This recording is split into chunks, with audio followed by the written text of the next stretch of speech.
Hello everyone. ಪೊಲಿಟಿಯಲ್ಲಿ ಒಂದು simple ಕಾನ್ಸೆಪ್ಟನ್ನು ಇವತ್ತು ನಾವು ತಿಳ್ಕೊಳ್ಳೋಣ. Unitary government versus federal government. ಈ ಒಂದು ಬೇಸಿಕ್ ಪಾಯಿಂಟನ್ನು ತಿಳ್ಕೊಂಡ್ರೆ ಮುಂದೆ ಹೆಲ್ಪ್ ಆಗುತ್ತೆ.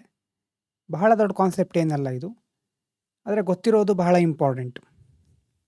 ಅಂದರೆ ಈಗ ಒಂದು ದೇಶ ಇದೆ, ಇದು ಒಂದು ಕಂಟ್ರಿ ಅಂತ ಇಟ್ಕೊಂಡ್ರೆ ಆ ದೇಶದ ಅಧಿಕಾರ, ಪವರ್ ಇರಬಹುದು, ಅಥಾರಿಟಿ ಇರಬಹುದು, ಯಾರ ಹತ್ರ ಇರಬೇಕು? ಒಂದೇ ಕಡೆ ಕೇಂದ್ರೀಕೃತ ಆಗಿರಬೇಕಾ ಅಥವಾ ಬೇರೆ ಬೇರೆ ಕಡೆ ಅದು ಹಂಚ್ಕೊಂಡಿರಬೇಕಾ ಅನ್ನೋದು ಮುಖ್ಯವಾದ ಪ್ರಶ್ನೆ. ಇದ್ರ ಬಗ್ಗೆ ಪೊಲಿಟಿಕಲ್ ಥಿಯರಿ ಅದರಲ್ಲಿ ಅಥವಾ ಪೊಲಿಟಿಕಲ್ ಸೈನ್ಸಲ್ಲಿ ತುಂಬ ಚರ್ಚೆ ಎಲ್ಲ ಆಗ್ತಾ ಇರುತ್ತೆ. ಈಗ ನಮ್ಮ ದೇಶ ಇದೆ, ಇಡೀ ದೇಶವನ್ನು ದೆಹಲಿಯಲ್ಲಿ ಕೂತ್ಕೊಂಡು ಎಲ್ಲ ಕಡೆ ಹೀಗೆ ಇರಬೇಕು ಅಂತ ಹೇಳೋದು ಸರಿ ಅಲ್ಲ ಆ್ಯಕ್ಚುಲಿ ಅಂತ ಕೆಲವರು ಹೇಳ್ತಾರೆ. ರಾಜಧಾನಿ ಅಂತ ದೆಹಲಿ ಇದೆ, ದೆಹಲಿಯಲ್ಲಿ ಕೂತ್ಕೊಂಡು ಎಲ್ಲ ಕಡೆ ಆಳ್ವಿಕೆ ನಡೆಸೋದು ಅಸಾಧ್ಯ. ಅದು ಎಲ್ಲ ಕಡೆ ಹೀಗೆ ಇರಲಿ ಅಂತ ಅಲ್ಲಿ ಕೂತ್ಕೊಂಡಿರೋರಿಗೆ ಏನು ಗೊತ್ತಾಗುತ್ತೆ? ಹಾಗಾಗಿ ಅಧಿಕಾರವನ್ನು ಸರಿಯಾದ ರೀತಿಯಲ್ಲಿ ಏನು ಮಾಡಬೇಕು, ಹಂಚಬೇಕು ಅನ್ನುವಂಥದ್ದು ಒಂದು ಕಾನ್ಸೆಪ್ಟ್. ಇದಕ್ಕೆ ಸಂಬಂಧಪಟ್ಟ ಹಾಗೆ ಇರೋದು ಎರಡು ಪ್ರಮುಖವಾದಂತಹ ವಿಷಯ. ಒಂದು ಯುನಿಟರಿ ಗೌರ್ಮೆಂಟು, ಇನ್ನೊಂದು ಫೆಡ್ರಲ್ ಗೌರ್ಮೆಂಟು. ಯುನಿಟರಿ ಅಂತಂದರೆ ಏಕೀಕೃತ ಸರ್ಕಾರ ಅಂತ ಹೇಳ್ಬೋದು. ಫೆಡ್ರಲ್ ಅಂತಂದರೆ ಈಗಾಗಲೇ ನೀವು ಕೇಳಿರ್ಬಿಟ್ಟು ಏನು, ಒಕ್ಕೂಟ, ಕೇಳಿರ್ತೀರಿ ಇದನ್ನು, ಒಕ್ಕೂಟ ವ್ಯವಸ್ಥೆ.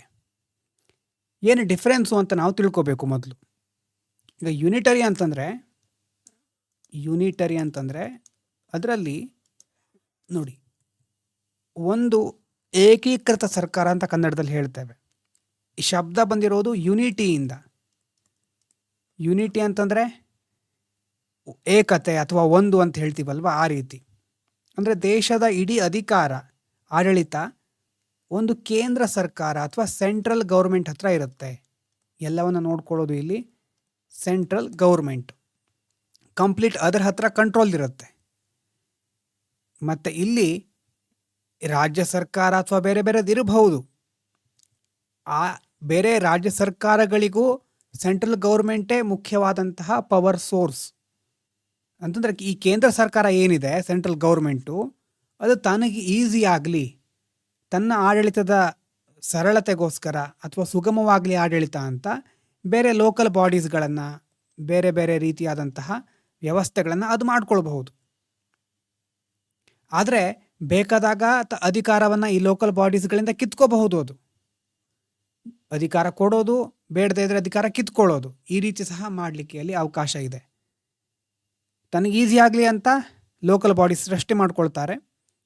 ಒಂದು ವೇಳೆ ಇಷ್ಟ ಇಲ್ಲ ಅಂತ ಆದಾಗ ಅಧಿಕಾರವನ್ನು ಕಿತ್ಕೊಳ್ಬಹುದು. ಅಥವಾ ಲೋಕಲ್ ಬಾಡೀಸ್ಗಳ ಗಡಿಯನ್ನು ಏನು ಮಾಡ್ತಾರೆ, ಅಳಿಸಿ ಹಾಕ್ಬೋದು. ಇವೆಲ್ಲ ಏನು ಲೋಕಲ್ ಬಾಡೀಸ್ಗಳು ಏಜೆಂಟ್ ಥರ, ಈ ಸೆಂಟ್ರಲ್ ಗೌರ್ಮೆಂಟಿನ ಏಜೆಂಟ್ ಥರ. ಅದು ಯಾವ ವ್ಯವಸ್ಥೆ? Unitary government. ಈಗ ಬ್ರಿಟನ್ನು, ಫ್ರಾನ್ಸು, ಚೀನಾ, ಜಪಾನು ಮುಂತಾದ ದೇಶಗಳಲ್ಲಿ ಈ ರೀತಿ ಇರುತ್ತೆ. ಅಂದರೆ ಅಲ್ಲಿನ ಸಂಸತ್ತು ಮುಖ್ಯ. ಅಲ್ಲಿ ಸೆಂಟ್ರಲ್ ಗೌರ್ಮೆಂಟ್ ಅಂತಂದರೆ ಆ ಸಂಸತ್ತು ಇಡೀ ದೇಶಕ್ಕೆ ಕಾನೂನು ಮಾಡುತ್ತೆ. ನಮ್ಮ ದೇಶದ ಥರ ಪ್ರತ್ಯೇಕ ರಾಜ್ಯಗಳಲ್ಲಿ ವಿಧಾನಸಭೆ ಅಂತ ಇರೋದಿಲ್ಲ. ಇದು ಯುನಿಟರಿ ಗೌರ್ಮೆಂಟು. ಇನ್ನೊಂದಿದೆ ಫೆಡರಲ್ ಸಿಸ್ಟಮ್. ಫೆಡರಲ್ ಸಿಸ್ಟಮ್ ಅಂದರೆ ಒಕ್ಕೂಟ ವ್ಯವಸ್ಥೆ ಅಂತ ಹೇಳ್ತೇವೆ. ಈ ಶಬ್ದ ಬಂದಿರೋದು ಲ್ಯಾಟಿನ್ ಭಾಷೆಯ ಫೇಡಸ್ ಅಥವಾ ಫಾಯ್ಡಸ್ ಅಂತ, ಅದರಿಂದ ಬಂದಿರೋದು ಈ ಶಬ್ದ. ಅದರ ಅರ್ಥ ಏನು? ಒಪ್ಪಂದ. ಈ ಶಬ್ದದ ಅರ್ಥ ಒಂದು ಟ್ರೀಟಿ ಅಂತ ಹೇಳ್ತಾರೆ. ಆ ಶಬ್ದದ ಅರ್ಥ ಒಪ್ಪಂದ. ಅಂದರೆ ಇಲ್ಲಿ ಏನಾಗ್ತಾ ಇದೆ, ಒಪ್ಪಂದ ನಡೀತಾ ಇದೆ ಅಂತ ಹೇಳ್ಬೋದು. ಯಾರ ನಡುವೆ? ಕೇಂದ್ರ ಸರ್ಕಾರ ಮತ್ತು ಸ್ಟೇಟ್ ಗೌರ್ಮೆಂಟ್, ರಾಜ್ಯ ಸರ್ಕಾರಗಳ ನಡುವೆ ಒಂದು ವ್ಯವಸ್ಥೆ ಕ್ರಿಯೇಟ್ ಆಗ್ತಾ ಇದೆ ಇಲ್ಲಿ. ಆ ವ್ಯವಸ್ಥೆ ಯಾವ ಒಂದು ಬೇಸಿಸ್ ಮೇಲೆ ನಡೆಯೋದು? ಕಾನ್ಸ್ಟಿಟ್ಯೂಷನ್ ಬೇಸಿಸ್ ಮೇಲೆ ನಡೆಯೋದು. ಸಂವಿಧಾನ ಏನು ಹೇಳುತ್ತೋ ಅದರ ಆಧಾರದ ಮೇಲೆ ಕೇಂದ್ರ ಮತ್ತು ರಾಜ್ಯ ಸರ್ಕಾರಗಳಿಗೆ ಪವರ್ ಬರುತ್ತೆ, ಅಸ್ತಿತ್ವ ಬರುತ್ತೆ, ಶಕ್ತಿಯನ್ನು ಪಡ್ಕೊಳ್ಳುತ್ತೆ. ಮತ್ತು ಎರಡೂ ಒಂದಕ್ಕೊಂದು ಪರಸ್ಪರ ಸಹಕಾರಿಯಾಗಿರುತ್ತೆ. ಯಾವುದೂ ಒಂದಕ್ಕೊಂದು ಅಧೀನ ಆಗಿರೋದಿಲ್ಲ. ಅಧೀನ ಅಂತಂದರೆ not subordinate to each other. ನಮ್ಮ ದೇಶದಲ್ಲಿ ಕೇಂದ್ರ ಸರ್ಕಾರ ಇದೆ, ಸೆಂಟ್ರಲ್ ಗೌರ್ಮೆಂಟು, ಅದು ಹೆಚ್ಚು ಪವರ್ಫುಲ್ಲು, ರಾಜ್ಯ ಸರ್ಕಾರ ಕಡಿಮೆ ಪವರ್ಫುಲ್ಲು ಅಂತ ಅಲ್ಲ. ಸೆಂಟ್ರಲ್ ಗೌರ್ಮೆಂಟಿಗೆ ಅದರದ್ದೇ ಆದ ಪವರ್ಸ್ಗಳಿದೆ, ರಾಜ್ಯ ಸರ್ಕಾರಗಳಿಗೆ ಅದರದ್ದೇ ಆದ ಪವರ್ಸ್ಗಳಿದೆ. ಹಾಗಾಗಿ ಒಂದಕ್ಕೊಂದು ಅಧೀನ ಆಗಿರೋದಿಲ್ಲ, ಆಟೋನಮಸ್ ಆಗಿರುತ್ತೆ, ಪರಸ್ಪರ ಸ್ವತಂತ್ರವಾಗಿರುತ್ತೆ. ಅದು ಮುಖ್ಯವಾದಂಥ ಅಂಶ. ಆ ಎರಡು ಮುಖ್ಯವಾದ ವಿಚಾರಗಳು ನಿಮ್ಗೆ ಗೊತ್ತಿರಬೇಕು. ಅರ್ಥ ಆಗಿದೆ ಅಲ್ವಾ? ಯುನಿಟರಿ ಗೌರ್ಮೆಂಟು ಮತ್ತು ಫೆಡರಲ್ ಗೌರ್ಮೆಂಟ್ ಅಂತ. ಯುನಿಟರಿ ಅಂತಂದರೆ ಸೆಂಟ್ರಲ್ ಗೌರ್ಮೆಂಟ್ ಎಲ್ಲವನ್ನು ನಿಭಾಯಿಸ್ತಾ ಇರುತ್ತೆ. ಬೇರೆಯವರಿಗೆ ಅಧಿಕಾರವನ್ನು ಕೊಡಬಹುದು. ಆ ಗೌರ್ಮೆಂಟು ಲೋಕಲ್ ಬಾಡೀಸ್ಗಳನ್ನು ಕ್ರಿಯೇಟ್ ಮಾಡಿ ಅಧಿಕಾರವನ್ನು ಕೊಡಬಹುದು, ಆದರೆ ಬೇಕಾದಾಗ ಅದನ್ನು ಕಿತ್ಕೊಳ್ಳಬಹುದು ಯುನಿಟರಿ ಗೌರ್ಮೆಂಟಲ್ಲಿ. ಫೆಡರಲ್ ಸಿಸ್ಟಮಲ್ಲಿ ಸಬಾರ್ಡಿನೇಟ್ ಅಂತ ಇರೋದಿಲ್ಲ. ಸಂವಿಧಾನ ಮುಖ್ಯ ಆಗಿರುತ್ತೆ. ಸಂವಿಧಾನದಿಂದ ಸ್ಟೇಟ್ ಗೌರ್ಮೆಂಟ್ಸಿಗೆ, ಸೆಂಟ್ರಲ್ ಗೌರ್ಮೆಂಟಿಗೆ ಪವರ್ ಬರುತ್ತೆ. ಇದಾದ ಮೇಲೆ ಇದರ ಹಿನ್ನೆಲೆಯನ್ನು ನೋಡೋದಾದರೆ, ಈ ಒಂದು ಒಕ್ಕೂಟ ವ್ಯವಸ್ಥೆ ಅಂತ ಹೇಳ್ತೀವಲ್ವ, ಒಕ್ಕೂಟ ವ್ಯವಸ್ಥೆಯಲ್ಲೂ ಮುಖ್ಯವಾಗಿ ಎರಡು ಪ್ರಮುಖ ಹಿನ್ನೆಲೆ ಇದೆ. ಒಂದನೇದು ಇಂಟಿಗ್ರೇಷನ್. ಒಕ್ಕೂಟ ವ್ಯವಸ್ಥೆಯಲ್ಲಿ ಫೆಡರಲ್ ಸಿಸ್ಟಮಲ್ಲೇ ನೋಡ್ತಾ ಇರೋದು ನಾವು ಒಂದು ಇಂಟಿಗ್ರೇಷನ್. ಅಮೇರಿಕದಲ್ಲಿ ಇದು ನಾವು ನೋಡ್ತೇವೆ.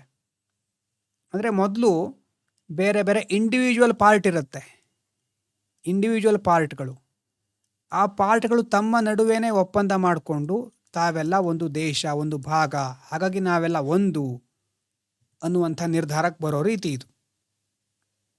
ಮೊದಲು ಬೇರೆ ರೀತಿ ಆರ್ಥಿಕವಾಗಿ, ಮಿಲಿಟರಿ ದೃಷ್ಟಿಯಿಂದ ಸಣ್ಣದಾಗಿರುತ್ತೆ ಕೆಲವು ರಾಜ್ಯಗಳು. ಅವೆಲ್ಲ ಒಟ್ಟಿಗೆ ಸೇರಿಕೊಂಡು ತಮ್ಮನ್ನು ತಾವು ರಕ್ಷಣೆ ಮಾಡ್ಕೊಳ್ಳೋಣ, ನಾವೆಲ್ಲ ಒಟ್ಟಿಗೆ ಸೇರಿಕೊಂಡು ನಮ್ಮನ್ನು ರಕ್ಷಣೆ ಮಾಡ್ಕೊಳ್ಳೋಣ ಅಂತ ತಮ್ಮೊಳಗೇನೆ ಒಂದು ಒಪ್ಪಂದವನ್ನು ಮಾಡ್ಕೊಳ್ಳುತ್ತೆ, ಟ್ರೀಟಿ ಮಾಡ್ಕೊಳ್ಳುತ್ತವೆ. ಅಂದರೆ ಇಂಟಿಗ್ರೇಟ್ ಆಗ್ತಾ ಇವೆ, ಇಲ್ಲಿ ಎಲ್ಲ ಒಗ್ಗೂಡ್ತಾ ಇವೆ. ಒಂದು ಬೃಹತ್ ಒಕ್ಕೂಟ ಕ್ರಿಯೇಟ್ ಆಗುತ್ತೆ ಇದರಿಂದ. ಅಮೇರಿಕಾದಲ್ಲಿ ಮೊದಲು ಬೇರೆ 13 ಸ್ವತಂತ್ರ ಪ್ರಾಂತ್ಯಗಳಿತ್ತು.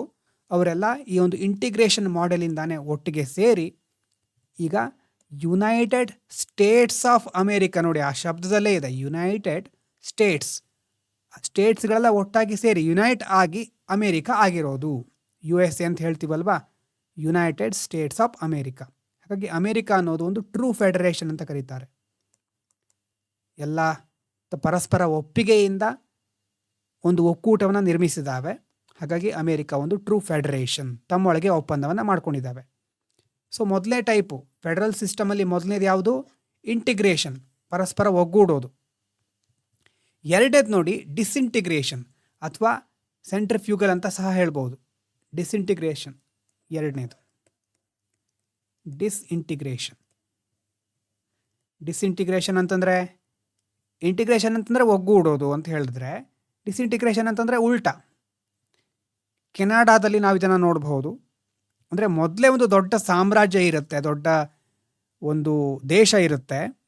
ಆ ದೇಶದಲ್ಲಿ ಬೇರೆ ಬೇರೆ ವೈವಿಧ್ಯತೆ ಇರುತ್ತೆ.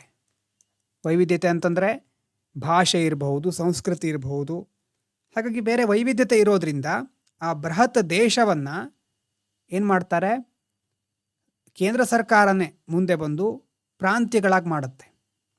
ಭಾಷೆಗೆ, ಪ್ರತಿಯೊಂದು ಭಾಷೆಯ ಆಧಾರದ ಮೇಲೆ, ಸಂಸ್ಕೃತಿ ಆಧಾರದ ಮೇಲೆ ಅದನ್ನು ಬೇರೆ ಬೇರೆ ಪ್ರಾಂತ್ಯಗಳಾಗಿ ಮಾಡ್ತಾರೆ. ಅದರ ಮೂಲಕ ಅಲ್ಲಿ ಒಂದು ಅವರ ನಡುವೆ ಒಂದು ಅಗ್ರಿಮೆಂಟ್. ಮೊದಲು ಒಂದೇ ದೇಶ ಆಗಿತ್ತು, ಆದರೆ ಡೈವರ್ಸಿಟಿ ಕಾರಣದಿಂದ ಅಥವಾ ಬೇರೆ ಬೇರೆ ಆಡಳಿತಾತ್ಮಕ ಕಾರಣವನ್ನು ಇಟ್ಕೊಂಡು ಅಲ್ಲಿ ಡಿಸ್ಇಂಟಿಗ್ರೇಷನ್ ಆಗುತ್ತೆ.